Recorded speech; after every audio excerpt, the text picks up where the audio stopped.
Run, don't walk to Vampire Survivors' second DLC, Tides of the Foscari. For the wallet-rending price of $1.99, this DLC is chock full of new characters, weapons, maps, and secrets. Explore the wooded areas surrounding Lake Foscari, the titular new map of this DLC, which offers secrets and danger within its winding paths. In fact, I would argue this is the most challenging map so far in its design, and that's thanks to the maze-like areas and the abundance of secret turns. You'll have to stay on your toes in the early game during exploration, lest you walk into a giant mass of praying mantises and end your run early. No, that's not from personal experience. I have no idea what you're talking about. Speaking of enemies, there are so many new enemy designs that look incredibly cool and are so intricate in their level of detail. These weird ghost figures, the deer god, just so much cool shit that you're probably seeing in the footage right now. Suffice to say, there's a lot visually for you to enjoy, including new crowds and swarms of enemies to potentially end your life or become more fodder for experience and power. Now, let's talk about a new and earth-shattering feature for the game: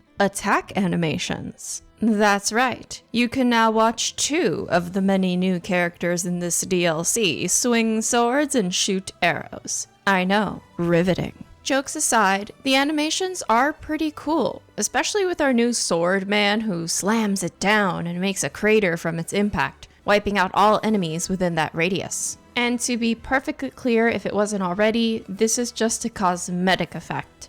It doesn't really change the gameplay. I mean, the gameplay element is in that he has a secondary attack that creates this crater that eliminates enemies, but the attack animations themselves are just for your visual pleasure. As for the other new unlockable characters, they come with their own unique weapons and upgrades, which of course means new combinations of said weapons for you to discover. My personal new favorite character is Eleanor and her Witch Academia vibes, casting magical attacks with her staff and a flourish of her blue cape. And actually, there's a lot of new female characters to play as for this DLC, and all of these new female characters have anime-like power poses as they roam the map, similar to Queen Sigma, but with more of a dramatic flair. Outside of the new map design, and that of the secret map, the gameplay is the same, and it's really just a difficulty that changes a touch with this map.